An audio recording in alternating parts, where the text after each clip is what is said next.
በመከታተል ላይ የምትገኙት የትርታ 97.6 ኤፍኤም የትርታ ቁርስን ዝግጅታችንን ነው።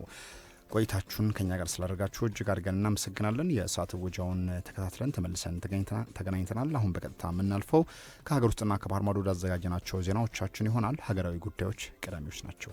የጥራት ደረጃቸውን ያልጠበቁ ከ13100 ኩንታል በላይ የጨው ምርቶችን በቁጥጥር ስር ማዋሉን የኢትዮጵያ የምግብና መድኃኒት ባለስልጣን አስታውቋል። እነዚህ ምርቶች የተያዙት ከሚመለከታቸው የጸጥታ አካላት ጋር በተደረገ የተቀናጀ ክትትል መሆኑንም ባለስልጣን መስሪያ ቤቱ ገልጿል። በቁጥጥር ስር የዋሉት ምርቶች አፋር፣ አፍዴር፣ ወለላ እና ባርዋቅ የሚል የአምራች ስያሜ የተለጠፈባቸው ሲሆኑ ዋናው ችግራቸውም ለጤና አስፈላጊ የሆነውን የአዮዲን ይዘት መስፈርት የማያሟሉ መሆናቸው ነው ተብሏል። ከዚህ ባለፈም ጨው ለገበያ ከመቅረቡ በፊት ማለፍ ያለበትን የማጠብና የማጽዳት ሂደት ሳይከናወንላቸው ለገበያ የቀረቡ መሆናቸውም ተረጋግጧል።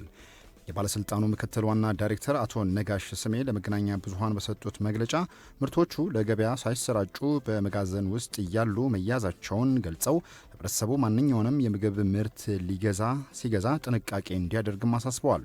ባለስልጣኑ በአምራቹ ላይ ምርመራ እያደረገ ሲሆን መሰል የቁጥጥር ስራዎች በሌሎችም ዘርፎች ተጠናክረው እንደሚቀጥሉም አስታውቀዋል።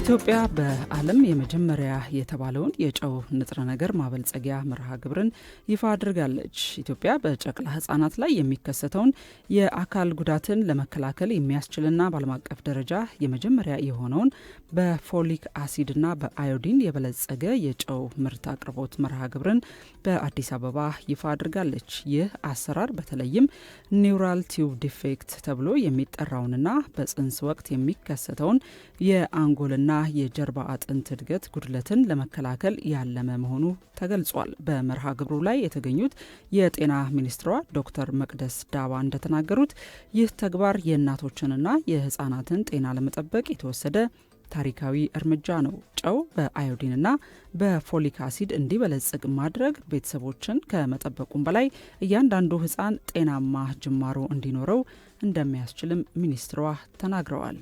የኢንዱስትሪ ሚኒስትሩ አቶ መላኩ አለበለው በበኩላቸው ሚኒስቴር መስሪያ ቤታቸው የሀገሪቱን የስነ ምግብ ስትራቴጂ ለማሳካት ቁርጠኛ መሆኑን ገልጸው ለጥናቱ መሳካት አስተዋጽኦ ላደረጉ የምርምር ተቋማትና የዘርፉ ኢንዱስትሪዎች ምስጋና አቅርበዋል።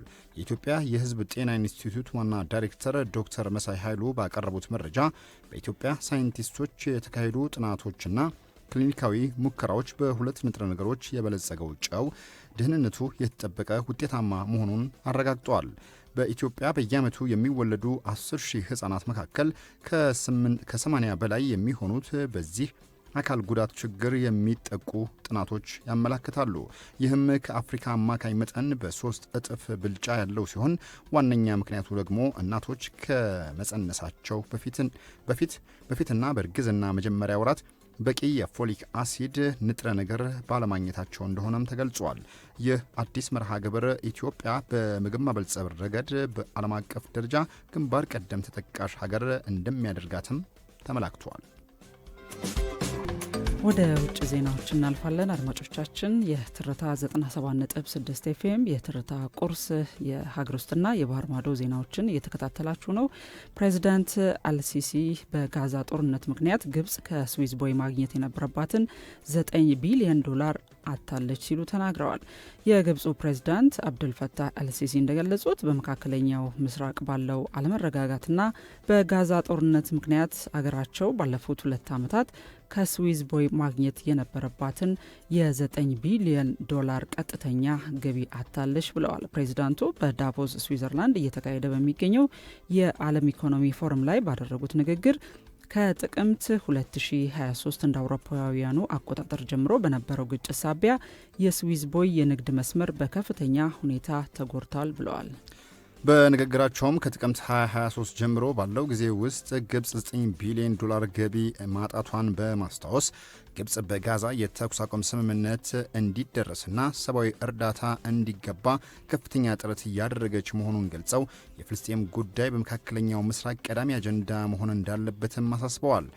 ፕሬዚዳንቱ አሜሪካ ይፋ ያደረገችውን የሁለተኛው ምዕራፍ የተኩስ አቁም ስምምነት መጀመር በበጎ እንደሚመለከቱት ገልጸው ይህ ምዕራፍ የሽግግር አስተዳደር መመስረትና የእስራኤል ጦር ከቀጣይ አካባቢዎች እንዲወጣ የሚያስገድድ መሆኑንም አስታውሰዋል። ፕሬዚዳንት ዶናልድ ትራምፕ በግሪንላንድ ጉዳይ ላይ የጣሉትን የቀረጥ ማስፈራሪያ ማንሳታቸውን ተናግረዋል። የአሜሪካው ፕሬዚዳንት ዶናልድ ትራምፕ በግሪንላንድ ግዛት ዙሪያ ከሰሜን አትላንቲክ ቃል ኪዳን ድርጅት ኔቶ ዋና ጸሐፊ ማርክ ሩተ ጋር በወደፊት የስምምነት ማዕቀፍ ላይ መነጋገራቸውንና ስምምነት ላይ መድረሳቸውን ነው የገለጹት። በ8 የአውሮፓ ሀገሮች ላይ ጥለውት የነበረውን የታሪፍ ማስፈራሪያ ማንሳታቸውንም ተናግረዋል። ትራምፕ ትላንትና ምሽት በዳቮስ ስዊዘርላንድ በተካሄደው የዓለም የኢኮኖሚ ፎረም ላይ እንደገለጹት ከዚህ ቀደም ግሪንላንድን የአሜሪካ ንብረት ለማድረግ በነበራቸው ፍላጎት ዙሪያ ተፈጥሮ የነበረው ውጥረት በንግግር እንዲፈታ መንገድ የከፈተ ስምምነት ነው ሲሉም ተናግረዋል። ይህ ስምምነት ሁሉም ወገኖች የተደሰቱበት እንደነበር የተገለጸ ሲሆን የረጅም ጊዜ ስምምነት ከመሆኑ በላይ በተለይ ከደህንነትና ከማዕድን ቁፋሮ አንጻር ለሁሉም ወገኖች መልካም አጋጣሚን ይፈጥራል። ይህ የሁልጊዜም ስምምነት ነው ብለዋል ዶናልድ ትራምፕ። ዝርዝር የስምምነቱን ጉዳዮች ግን አልገለጹትም። ትራምፕ በግሪንላንድ ጎልደን ዶም የተሰኘውን የሚሳኤል መከላከያ ስርዓት በግዛቱ ላይ ለመገንባትና ቁልፍ ማዕድናትን ለመጠቀም ፍላጎት እንዳላቸው ፍራንስ 24 ዘግቦታል። በመከታተል ላይ ያላችሁት ትርታ 97.6 ኤፍኤም የዕለተ ሐሙስ የትርታ ቁርስ ዝግጅታችንን ሀገራዊና ዓለም አቀፋዊ ጉዳዮችን ተመለከትንበት። አድማጮች የሰዓቱን የሀገር ውስጥና የባህር ማዶ ዜናዎች በምናሰማባት ሰዓት ላይ እንገኛለን። በቅድሚያም የሀገር ውስጥ ስናስቀድም የአፋር ክልል ሜሊ ሎጊያ በተባለ ስፍራ ላይ ከ2.6 ሚሊዮን ዓመታት በፊት ይኖር የነበረ ፓራንትሮፐስ የተሰኘ አዲስ የቅድመ ሰው ዝርያ መገኘቱ ይፋ ሆኗል። ግኝቱ ኢትዮጵያ የሰው ዘር መገኛ መሆኗን ይበልጥ የሚያጠናክርና የሀገሪቱን ገጽታም የሚቀይር እንደሆነ ነው የተነገረው። የኢትዮጵያ ቅርስ ባለስልጣን ትላንትና ይፋ ባደረገው መግለጫው ላይ ይህ አዲስ ግኝት በአፋር ምድር ለመጀመሪያ ጊዜ የተገኘ የፓንትራፖስ ዝርያ እንደሆነ ተናግሯል። ጥናቱን የመሩት በቺካጎ ዩኒቨርሲቲ የፖሊዮ አንትሮፖሎጂ ተመራማሪው የፕሮፌሰር ዘረሰናይ አለምሰገድ እንደተናገሩት ከሆነ ግኝቱ በዓለም አቀፉ ታዋቂ የሳይንስ መጽሔት ኔቸር ላይ ታትሞ ይፋ ሆኗል። ፕሮፌሰር ዘረሰናይ እንደገለጹት ቀደም ሲል ተመራማሪዎች ይህ የቀደም ሰው ዝርያ በአፋር አካባቢ አይኖርም የሚል ድምዳሜ ላይ ደርሰው የነበረ ቢሆንም የአሁኑ ግኝት ግን ዝርያው ከደቡብ አፍሪካ እስከ ሰሜን ኢትዮጵያ በስፋት ይኖር እንደነበረም አረጋግጧል። ግኝቱ ፓራንትሮፕስ እንደ አውስትራሎፒቴክስ እና ሆሞ ዝርያዎች ሁሉ ሰፊ ቦታን ያካለለ ዝርያ እንደነበረም ያሳያል። ይህም ኢትዮጵያ የሰው ዘር መገኛ መሆኗን በድጋሚ ያረጋገጠ ነው ብለዋል ፕሮፌሰሩ። ይህ አዲስ ቅሪት አካል በትልልቅ መንጋዎችና ጥርሶች የሚለይ ሲሆን የሚመገበው የምግብ አይነት የተለየ እንደነበረም ተገልጿል። ለግኝቱ እስካሁን ኢትዮጵያዊ ስም ያልተሰጠው ሲሆን ሙሉ የራስ ቅሉ ሲገኝ ስያሜ እንደሚሰጠውም ታውቋል። የባለስልጣኑ ምክትል ዋና ዳይሬክተር አቶ ኤልያስ ሽኩር በበኩላቸው ግኝቱ ለሀገሪቱ ቱሪዝም ዘርፍና ለገጽታ ግንባታ ከፍተኛ ፋይዳ እንዳለው ገልጸው በቀጣይም ለወጣት ተመራማሪዎች ትኩረት በመስጠት የኢትዮጵያ ቀዳሚን ለማስቀጠል እንደሚሰራም ተናግረዋል። ኢትዮጵያ እስከ 6 ሚሊዮን ዓመታት የሚደርሱ ተከታታይ የሰው ዘር ቅሪተ አካላት የሚገኙባት ምድረ ቀደምት መሆኗም ተወስቷል። የሉሲ ልጅ የተባለችውን የሰላም ቅሪተ አካል በማግኘት የሚታወቁት ፕሮፌሰር ዘረሰናይ ይህ አዲሱ ግኝት በአፋር ክልል የሚገኙ መካነ ቅርሶች ለዓለም ታሪክ ያላቸውን ልዩ ቦታ ይበልጥ እንደሚያጎላውም አመልክተዋል።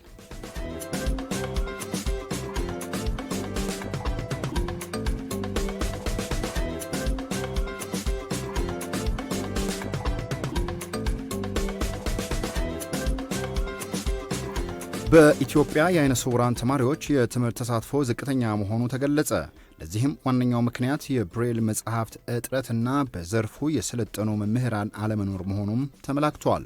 በአዲስ አበባ የሚገኘው የሚኒሊክ ሁለተኛ ደረጃ ትምህርት ቤት ማየት የተሳናቸው ተማሪዎች እንደሚናገሩት የብሬል መጽሐፍት እጥረት፣ የቴክኖሎጂ ስልጠናዎች አለመኖርና ብሬልን ጠንቅቀው የሚያውቁ መምህራን ማጣት ለትምህርታቸው ትልቅ እንቅፋት ሆኖባቸዋል። የኢትዮጵያ ዓይነ ስውራን ማህበራት የአካቶ ትምህርት ክፍል አስተባባሪ አቶ ከተማ ባይለየኝ ችግሩን ሲያብራሩ ችግሩ የመጽሐፍ እጥረት ብቻ ሳይሆን ብሬልን በሚገባ የሚያስተምሩ መምህራን ማጣትም ጭምር እንደሆነ አብራርተዋል። በተለይም ደግሞ በብሔራዊ ፈተና ወቅት በቂ ስልጠና የሌላቸው ረዳቶች መመደባቸው በተማሪዎቹ ውጤት ላይ አሉታዊ ተጽዕኖ እያሳደረ ይገኛል ነው ያሉት አስተባባሪው። አክለውም መንግስት ለዓይነ ስውራን ልዩ ትኩረት በመስጠት ተማሪዎቹ በቴክኖሎጂ እንዲታገዙ ጥሪ አቅርበዋል። የሴቶችና ማህበራዊ ጉዳይ ሚኒስቴር የአካል ጉዳተኞች ጉዳይ መሪ ስራ አስፈጻሚ ሲሳይ ጥላሁን ለትርታ እንደገለጹት ከሆነ በችግሩ መኖሩን ገልጸው የብሬል አቅርቦት ተደራሽ ለማድረግ ጥረት እየተደረገ ነው ብለዋል። ይሁንና ካለው ከፍተኛ ፍላጎት አንጻር አሁንም በቂ አለመሆኑንና በዚህ ምክንያትም የተማሪዎች ተሳትፎ ዝቅተኛ ሆኖ መቀጠሉን ነው የተናገሩት። ይህ የዓይነ ስውራን ተማሪዎች የብሬል የማንበብና የመጻፍ ክህሎት እየቀነሰ መምጣቱ በኢትዮጵያ ብቻ ሳይሆን በሌሎች የአፍሪካ ሀገሮችም እየታየ ያለ ችግር መሆኑን ገልጸዋል። ለዚህም ደግሞ የፖሊሲ ማዕቀፍ አለመኖርና የቴክኖሎጂ ተደራሽነት እጥረት እንደ ዋና ምክንያትነት ይጠቀሳሉ ሲል የዘገበው ባልደረባችን አበበ ተገኘ ነው። አሁን ደግሞ ከውጭ ወዳገኘናቸው ዜናዎቻችን ስናልፍ አፍሪካን ቀዳሚ እናደርጋለን። በጊኒ-ቢሳው ስልጣን ላይ የሚገኘው ወታደራዊ ኃይል ፕሬዝዳንትና የህዝብ ተወካዮች ምርጫ በቀጣይ ታህሳስ 6 ቀን ይካሄዳል ተብሏል። የወታደራዊ ኃይሉ መሪ ሆራንታሞ ነጻ ፍትሐዊና ግልጽ ምርጫ ለማካሄድ ዝግጅት አድርገናልም ሲሉ ተናግረዋል። ይህ መረጃ ይፋ ያደረጉት ወታደራዊ ኃይሉ ስልጣን በመፈንቅለ መንግስት ከያዘ ከ2 ወራት በኋላ ነው። ባለፈው ወር ላይ የጊኒ-ቢሳው ፕሬዝዳንታዊ ምርጫ ካካሄደች ከጥቂት ቀናት በኋላ ወታደራዊው ክፍለ ጦር ለሁለተኛ ጊዜ ለኃላፊነት ይወዳደሩ የነበሩትን ፕሬዝዳንቱን ኦማሮ ሲሶኮን ኤምባሎን ከስልጣን በመፈንቅለ መንግስት ባውረዱ ይታወሳል። ይቅርታ አድማጮቻችን፣ በወቅቱም የምርጫ ሂደቱ እንዲቋረጥ የተደረገበት ክስተት መፈጠሩ ይታወሳል። የወታደራዊ ኃይሉ ከዚያን ጊዜ ጀምሮ የፕሬዝዳንት ኤምባሎ የቅርብ ረዳት የነበሩትን ጄኔራል ንታሞን የሽግግር መሪ አድርጎ መሰየሙ ይታወሳል። ወታደራዊው ኃይል ስልጣን የያዝኩት በተቀናቃኝ እጩ ደጋፊዎች መካከል ሊፈጠር የሚችለውን ደም መፋሰስ ለመከላከል ነው ሲል መሞገቱን የዘገበው አፍሪካን ኒውስ ነው። ኢራን በታሪኳ ለመጀመሪያ ጊዜ እስከ 10,000 ኪሎ ሜትር ርቀት ተወንጭፎ መምታት የሚችል አዲስ የሚሳኤል ቴክኖሎጂ ይፋ ማድረጓን አስታወቀች። ቴህራን ቤቷ ተቀምጣ አሜሪካ ውስጥ የሚገኙ ቁልፍ የስትራቴጂ ቦታዎችን ኢላማ ውስጥ ማስገባት የሚችሉ መሆናቸውም ተገልጿል። ኢራን ከዚህ ቀደም ከነበራት የመከላከል አቅም ወጥታ አጥቂ ሆና ብቅ ስለማለቷም ነው እየተነገረ የሚገኘው። ቴህራን የታጠቀችው አዲስ መሳሪያ በዋሽንግተንና በአውሮፓ ሰማይ ላይ ስጋትን ደቅኗል ነው የተባለው። በተለይም ደግሞ በ2026 ዓለም በሀያላን ሽኩቻ በምትናወጥበት በዚህ ወቅት ላይ መረጃው መውጣቱ የዓለምን የደህንነት ሁኔታ ስጋት ውስጥ የጣለው መሆኑ ነው የተዘገበው። ፖለቲከኞችና የጦር ተንታኞችም እንደሚሉት ከሆነ ይህ እርምጃ ሳይታጠቡ እጅን መታጠብ እንደማለት ነው ሲሉ ይተቻሉ። ዘገባውን ያቀረበልን ፍራንስ 24 ነው። ትርታ 97.6 ኤፍኤም ዕለተ ሐሙስ የትርታ ቁርስ ዝግጅታችንን በመከታተል ላይ ትገኛላችሁ። አህመዲን ሸረፋና ቆንጅት ተሾመ የዕለተ ሐሙስ የትርታ ቁርስን አዘጋጅተን ከእናንተ ጋር ቆይታ እያደረገን እንገኛለን። ቴክኒሻናችን ዩኤል አሰፋ በቴክኒክ ቁጥጥሩና ተወዳጅ በሆነው በዜማ ግብዣዎቹ ከእናንተ ጋር አብረን ዘልቀናል። በስቱዲዮ ስልኮቻችን መልእክቶቻችሁንና ሀሳቦቻችሁን ስላደረሳችሁን ከልብ አድርገን እናመሰግናለን። ዓለም አቀፍ ጉዳዮችና ስፖርታዊ መረጃዎችን ትሰማላችሁ። የዚህ ሰዓት አጋር ሆነው አብረውን ቆይታ እያደረጉ የሚገኙት ራይድና እናት ባንክ ናቸው። አሁን ከዓለም አቀፍ ጉዳዮቻችን እንዲሁም ደግሞ ከስፖርታዊ መረጃዎቻችን ጋር ቀሪ ሰዓታችሁን አብራችሁን ቆይታ ታደርጋላችሁ። በተለይ በዓለም አቀፍ ጉዳይ አሜሪካ አሁን ላይ የገባችበት ከፍተኛ በተለይ ግሪንላንድን በውድም ይሁን በግድ በግዥም ይሁን በፖለቲካዊ ጫና የራስ የማድረግ የሉዓላዊነት ጥያቄ ነው የሚሉት የአሜሪካው ፕሬዝዳንት ዶናልድ ትራምፕ አሁንም ከአውሮፓ ወዳጆቻቸው ጋር የሚያቃረን ሆኖ ቀጥሏል። ምናልባት ይህ ደግሞ የኔቶን የአንድ አውሮፓ ሀገር ላይ በተለይ የኔቶ አባል የሆነ ሀገር ላይ የሚደርስ ማንኛውንም ጥቃት በጋራ የመመለስና የመከላከል ህልውናው የኔቶ ጉዳይ የሚያበቃ ነው። የአሜሪካው ፕሬዝዳንት ዶናልድ ትራምፕ ደግሞ ኔቶ አሁን ላይ ህልውናው ማብቃቱ ብዙም አስገራሚ አይደለም። ከዚህ ቀደም የሩሲያን ሀያልነትን ለማስቆም የአሜሪካንን ደህንነት ለመመከት በሚያስችል መልኩ የተጠናከረና ከ60 በመቶ በላይ በአሜሪካ የበጀት ድጋፍ የቆመ ወታደሮችንም በማዋጣትም ሆነ አሜሪካ ከፍተኛውን ቁጥር በበጀትም ከፍተኛውን ቁጥር እንደምትወስድ ይህ ደግሞ ከአሜሪካ ህልውና ጋር ብዙም የተጣጣመ አይደለም። አሁን ላይ እንደ ፖሊሲ አናስቀድመው የሚል ፍልስፍናቸውን እያራመዱ ይገኛሉ። ለማንኛውም ዓለም የገባችበት ከፍተኛ ውጥረት ሰሜን ኮሪያን፣ ቻይና፣ ሩሲያና በግሪንላንድ አካባቢ ያሉ የአውሮፓ ሀገራትን በዶናልድ ትራምፕ አካሄድ የተቃወሙ አሜሪካን በራሷ ደግሞ ከስደት ጋር በተያያዙ ፖሊሲዎቿ እየተናወጠች የምትገኝበት ሁኔታ ዓለም ወዴት የሚለው ጉዳይ 2026 ምን ሊያሳየልን ይችላል የሚለው ጉዳይ አሁንም አነጋጋሪ ሆኖ ቀጥሏል። እንግዲህ ትላንትናም እንግዲህ ስዊዘርላንድ ዳቮስ ላይ የተካሄደው የዓለም ኢኮኖሚክ ፎረም ላይ የተነሱ የተለያዩ ሀሳቦች አሉ። ፕሬዚዳንት ዶናልድ ትራምፕ ግሪንላንድ ላይ ያነሱት ሀሳብና ደግሞ ተያያዥ ጉዳዮች ላይም የዓለም የመገናኛ ብዙኃን በስፋት እየጠቀሱት ያለ ዜና ነው። ግሪንላንድን እቆጣጠራለሁ ብለው መጀመሪያ በተለይ ደግሞ ወታደራዊ ኃይልንም እንደዚሁ በማስፈር በኃይል ለመውሰድ ያነሱት ሀሳብ በኋላ ላይ ከኔቶ ጋር በተደረገ ንግግር ወይም ደግሞ ስምምነት የተወሰነ የወታደራዊ ኃይል የማስፈሪያ ግዛት ወይም ቦታን የማግኘት ነው። በእርግጥ በይፋ ይሄ ተብሎ ባይገለጽም እንዲህ አይነት ስምምነት ሳይደረስ አልቀረም ሲሉ በተለያዩ የመገናኛ ብዙኃን ላይ ሽፋን የሰጡ ዘገባዎች ይህንን አመላክተዋል። ይሄም እንግዲህ እንደ ማስፈራሪያ ያነሱትን የቀረጥ መጠን ለማንሳት መቻላቸው ነው የተነሳው። ሌሎች ሀገሮች ላይ ትራምፕ ይዘው የመጡት በተለይ 8 ሀገሮች ላይ የቀረጥ መጠኑን ከፍ አድርገው የጣሉበት በኋላ ላይ ትችዋለሁ አሁን ምክንያቱም ከኔቶ ጋራ ስምምነት ላይ ደርሻለሁ፣ ግሪንላንድ ላይ የሆነ ነገር ተስፋ ተሰጥቶኛል የሚል ሀሳብ አንስተዋል። እንግዲህ እኛም በቀጣይ በትንታኔ መሰናዷችን በስፋት የምንመለከተው ነው የሚሆነው። አምዲን መልካም፣ ወደ ሌላኛው ስፖርታዊ ጉዳያችን እንለፍና በተለይ ከመሸጋገሪያ በኋላ ተመልሰን ስንመጣ ትላንት የተካሄዱ የሻምፒየንስ ሊግና የሀገር ውስጥ የእግር ኳስ የፕሪሚየር ሊጉ ውጤቶች አሉ። እነሱን እንመለከታለን። ከመሸጋገሪያ በኋላ እንመጣለን። በኢትዮጵያ ፕሪሚየር ሊግ 16ኛ ሳምንት ትላንት የተካሄዱ ጨዋታዎች አሉ። አዲስ አበባ ስቴዲየም ላይ ወልዋሎ አዲግራት ዩኒቨርሲቲና ሸገር ከተማ አንድ አቻ የተለያዩበት ውጤት ተመዝግበዋል። አዳማ ከተማ ደግሞ ወደ አሸናፊነት የተመለሰበትን ውጤት አስመዝግቧል። ኢትዮጵያ ንግድ ባንክን 3-0 በሆነ ውጤት ነው አዳማ ያሸነፈው። በአዲስ አበባ ላይ እንደዚሁ በአዲስ አበባ ስቴዲየም በተካሄደው ጨዋታ በተመሳሳይ ምድረገነት ሽሬ ወደ አሸናፊነት የተመለሰበትን ውጤት አስመዝግቧል። አርባ ምንጭ ከተማን 1-0 በሆነ ውጤት በማሸነፍ ነው ድል ያደረገው። ሐዋሳ ከተማ ነገሌ አርሲን በማሸነፍ ወደ ሁለተኛነት ደረጃ የተመለሰበት ውጤትም ተመዝግቧል።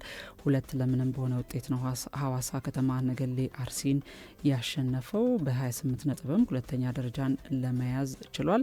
ወደ ሌሎች ስፖርታዊ መረጃዎች ስናልፍ ትላንት ቀጣይ የአውሮፓ ቻምፒየንስ ሊግ 7ኛ ዙር ጨዋታዎች ተከናውነዋል። ጋላታ ሳራይና አትሌቲኮ ማድሪድ 1-1 የተለያዩበት ውጤት ተመዝግቧል። ካራባክ ኢንትራክት ፍራንክፈርትን 3-0፣ ያሸነፈ ሲሆን ባየር ሙኒክ ጥሎ ማለፉን የተቀላቀለበትን ውጤት ማስመዝገብ ችሏል። ዩኒየን ሴንት ጁሎን 2-0 በሆነ ውጤት ነው ያሸነፈው። ባየር ሙኒክ ከአርሰናል ቀጥሎ ጥሎ ማለፉን የተቀላቀለ ሁለተኛ ቡድን መሆኑንም አረጋግጧል። ትላንት ተጠባቂ የነበረው የሊቨርፑልና የማርሴይ ጨዋታም በሊቨርፑል አሸናፊነት ተጠናቀዋል። 3-0 በሆነ ውጤት ነው ሊቨርፑል ያሸነፈው። በዚህ ጨዋታ ላይም ሞሳላ ወደ ሊቨርፑል ተጫዋችነት የተመለሰበትን እንቅስቃሴ ማድነቅ የቻሉበትን አስተያየት እንግዲህ አርነ ስሎት ሰጥተዋል። ከአፍሪካ ዋንጫ በኋላ ተመልሶ ክለቡ ላይ እንደገና እናየዋለን አናየውም የሚሉ ጥያቄዎች ሲነሱ ነበረ በሞሳላ ላይ። ነገር ግን አሁን በመካከላቸው የነበረውን ውዝግብ ሳይፈቱ አልቀረም። ለተጫዋቹ ያላቸውን አድናቆትም አርነ ስሎት ከጨዋታው በፊትም የሰጡ ሲሆን ከጨዋታው እንቅስቃሴ በኋላም ለቡድኑ ያደረገውን አስተዋጽኦ ያደነቁበትን አስተያየት ሰጥተዋል። እርሱ ሲኖርና ሳይኖር የጨዋታ የውጤት ልዩነት አለ ሲሉ ነው ቀደም ሲል ከጨዋታው በፊት አስተያየታቸውን የሰጡት አሰልጣኙ። ትላንትናም እንግዲህ በተጫዋቹ መመለስ በጣም ደስተኛ መሆናቸውን ተናግረዋል። እንግዲህ ቀሪ የኮንትራት ቆይታውን በሊቨርፑል ቤት ይጨርሳል ተብሎ ነው የሚጠበቀው። ከእንግዲህ በኋላ ወደ ሳውዲ አረቢያ ሊግ ያመራል የሚሉ ጥያቄዎች ቀርተዋል ማለት ነው። ወደ ሌሎች ጨዋታዎች ውጤት ስናመራ ቼልሲ ፓፎስን 1-0 በሆነ ውጤት ያሸነፈ ሲሆን ባርሴሎና ስላቪያ ፕራግን 4-2 አሸንፏል። ኒውካስል ዩናይትድ 3-0 በውጤት እንደዚሁም ጁቬንትስ ቤኔፊካን 2-0 ያሸነፉበት ውጤት በትላንትናው የቻምፒየንስ ሊግ ጨዋታ ተመዝግቧል። እንደዚሁም በመጨረሻ አትሌቲኮ ቢልባኦ አትላንታን 3-2 ውጤት በማሸነፍ ጨዋታውን ማጠናቀቁን ተመልክተናል። ሌሎች ጨዋታዎችንና የስፖርታዊ መረጃዎችን ደግሞ በትርታ 6:00 ሰዓት ላይ 6 ሰዓት ዜናችን ላይ የምንመለከታቸው ይሆናል። የትርታ ቁርስ ስፖርታዊ መረጃዎቻችን እነዚህ ነበሩ። የትርታ ቁርስ መሰናዷችንን እየሰማችሁ ነው የምትገኙት አድማጮቻችን። በተለያዩ መሰናዶችና መረጃዎች ቆይታ አድርገን የእናንተን ሀሳብ እያዳመጥን እየተቀበልን ነው የቆየ ነው። አብራችሁን ስለሆናችሁ ከልብ እናመሰግናለን። 2 ሰዓት ተኩል ድረስ ዝግጅታችን ይቀጥላል። ተመልሰን ተገናኝተናል። የተከበራችሁና የተወደዳችሁ ውድ አድማጮቻችን የዚህ ሰዓት አጋር በመሆን አብረውን እየሰራ የሚገኘው በ8294 ፈጣን የትራንስፖርት አማራጭ ባሉበት ሁሉ በመድረስ የሚሰጠው ራይድ ነው። ራይድ ለቤተሰቦ እንዲሁም ደግሞ ለተለያዩ የስራ አገልግሎቶች የጭነትና እንዲሁም ደግሞ የተንቀሳቃሽ ለዜጎች የሚሆን አገልግሎት በመስጠት ይታወቃል። በእጅ ስልኩ ላይ አፕሊኬሽኑን በማውረድ መጠቀም ያስችላችኋል። የአጋራችንን መልእክት ሰምተን እንመለስና ዓለም አቀፋዊ አዳዲስ መረጃዎችን ታደምጣላችሁ። ሄሎ አባቢ፣ ልጆቼ እንዴት ናችሁ? እንኳን አደረሳችሁ። እንኳን አብሮ አደረሰን። እንኳን ደህና መጣችሁ። ኤርፖርት ደርሻለሁ። የቱ ጋ ናችሁ? ራይድ እየመጣላችሁ ነው። ሄሎ የኔ ልጅ እንዴት ነህ? ኤርፖርቱ ደርሰናል። እንኳን ደህና መጣችሁ። የት ናችሁ ታዲያ? አሁን ራይድ ይመጣላችኋል። ከውጭ ሀገራት የሚመጡ ወዳጅ ዘመዶን ለመቀበል ጊዜ ቢያጥሮ ታማኝ የጉዞ አጋሮ ራይድ ትራንስፖርት አለሁ ይሎታል።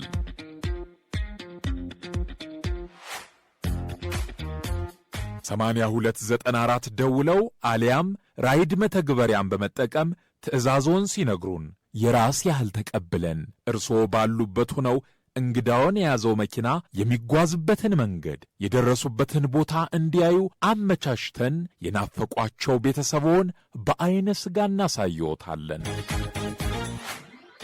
ራይድ ትራንስፖርት